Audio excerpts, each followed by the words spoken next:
දිව්‍යමය ආහාරය රටඉඳි රෝග රැසකට දිව ඔසුවක්. අරාබි දේශයෙන් ලංකාවට ගෙන්වන රටඉඳි කවුරුත් කෑමට කැමති පෝෂ්‍යදායක රසවත් පළතුරක්. සීනි තියෙන නිසා දියවැඩියා රෝගීන්ට හැර අනිත් හැමෝටම ගුණදායකයි. විටමින්, කැල්සියම්, යකඩ, පොටෑසියම්, ෆොස්ෆරස් හා කොපර් වැනි දුර්ලභ පෝෂ්‍ය පදාර්ථ රාශියක් මේ පළතුරෙන් ලැබෙන බව විශේෂඥ පර්යේෂණ වලින් සනාථ වෙලා තියෙනවා. වයස්ගත වීමෙන් අස්ථි දිරාපත් වීමේදී බාහිරව කැල්සියම් ඖෂධ ගන්නවට වඩා රට ඉඳි වලින් ලැබෙන කැල්සියම් අස්ථි ශක්තිමත් කරන බව පරීක්ෂණවලදී තාවුරු වෙලා තියෙනවා කියලා ප්‍රකාශ වෙනවා. ශරීරයේ බර අඩු කෙට්ටු අයට රටඉඳි නියම බෙහෙතක්.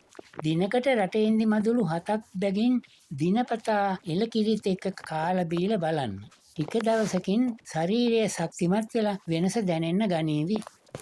ආමාශයේ ආහාර ජීර්ණ වීමේ අපහසුතාව වගේම පිළිකා අවදානමක් ඇතිවීම වළක්වා ගැනීමටත් මේ පළතුර ඉතාම ගුණදායකයි කියලා විධිමත් පර්යේෂණ වලින් අනාවරණය වෙලා තියෙන බව ප්‍රකාශිතයි. වෙහෙස මහන්සි වුණ අවස්ථාවල රටඉඳි මදුළු 7ක් 8ක් කෑවම ගතසිත පුබුදුවන ලොකු සතියක් දැනෙන්න ගන්නවා. රටඉඳි මලබද්ධයට හොඳ ගුණදායක වටිනා ඔසුවක්. රටඉඳි මදුළු 7-8ක ඇට ඉවත් කරලා ඇල් වතුර වීදුරුවක රැයක් පුරා දාලා තියලා උදේ කෑමට අරගෙන ඒ වතුර බිව්වම හරි. දින කීපයක් එහෙම කළාම මලබද්ධය ඉවර බව Tamanට හොඳින් දැනේවි.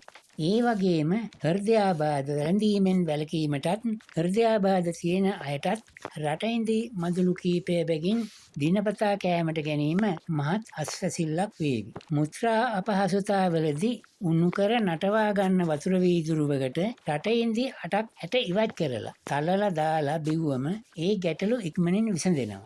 ගැබිණි මව්වරු දිනපතා රටඉඳි කෑමෙන් ගර්භාෂය ශක්තිමත් වෙනවා. දරු ප්‍රසූතියෙන් පසුවත් වැඩිපුර කිරි එරෙන්න රටඉඳි කෑම ගොඩක් හොඳයි.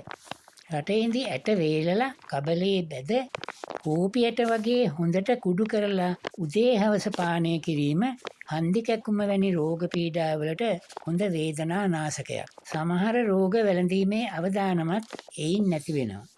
රටඉඳි වල අගය හා ප්‍රයෝජනවත් බව ඉඳලා හිටලා නැතුව දිනපතා මදුළු කීපය බැගින් ආහාරයට ගන්න අයට තේරෙනවා. කිසිම අපහසුතාවයක් වෙහෙසක් මහන්සියක් නැතුව අධික පෝෂණ ගුණයෙන් කායික මානසික ශක්තිය ලබා දෙන රටඉඳි රෝග පීඩා රැසකට දිව ඔසුවක් බව නිසි භාවිතයේදී වැටහේවි. සබ්ස්ක්‍රයිබ් කරලා ලයික් එකක් වගේම කමෙන්ට් එකකුත් දාලා ෂෙයා කරනව නම් කාටත් ප්‍රයෝජනවත් වේවි.